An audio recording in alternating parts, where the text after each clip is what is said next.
My name's Jade Oakley. I'm an artist from Sydney, Australia. I make public artwork that's inspired by the natural world. I think that successful artwork is artwork that can communicate with the viewer, so that it can communicate an idea or a feeling. It's an exchange between the artist and the viewer. The kind of artwork that I want to make is accessible and people can understand it and feel things from experiencing it. At the moment, the favourite is Angophora at Ku-ring-gai Hospital. It's a facade, so that was something that I did with Axolotl, where it's involving their beautiful terracotta surfaces on some panels that are pinned outside the building, and also an interlayer which I created with an Aboriginal artist called Jessica Burke. So it's a collaborative piece, very much between Axolotl, Jessica and I.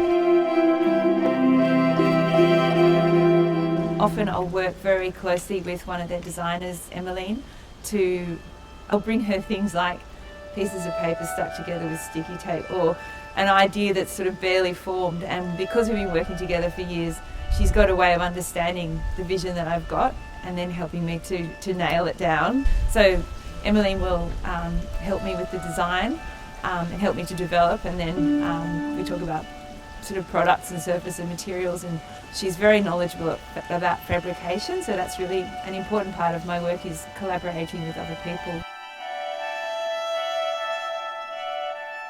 For this piece, Memorial, I came to Axolotl with a piece of copper about this big that I'd drilled holes in, lots and lots of tiny holes, and I held it up to the light and I said, Emmeline, this is the background that I want. So Emmeline and I worked together to create this background from that small piece. I needed not just technical help, but also help with materials.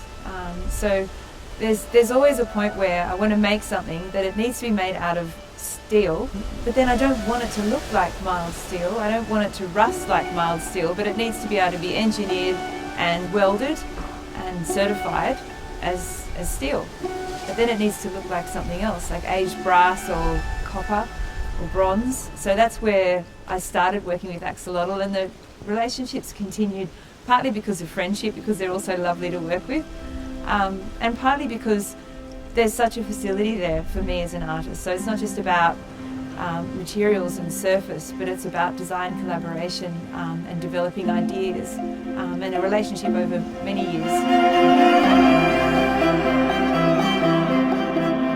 The idea of the evolution of possible, to me as an artist, is about creating new work all the time. So I'm not repeating anything, I'm always inventing something new, and it's all possible. So for each space, for each place, the artwork is quite different. So I'll come with quite an abstract idea, and then through collaboration and work and the knowledge of Axolotl, then I'm able to create something quite different for each place.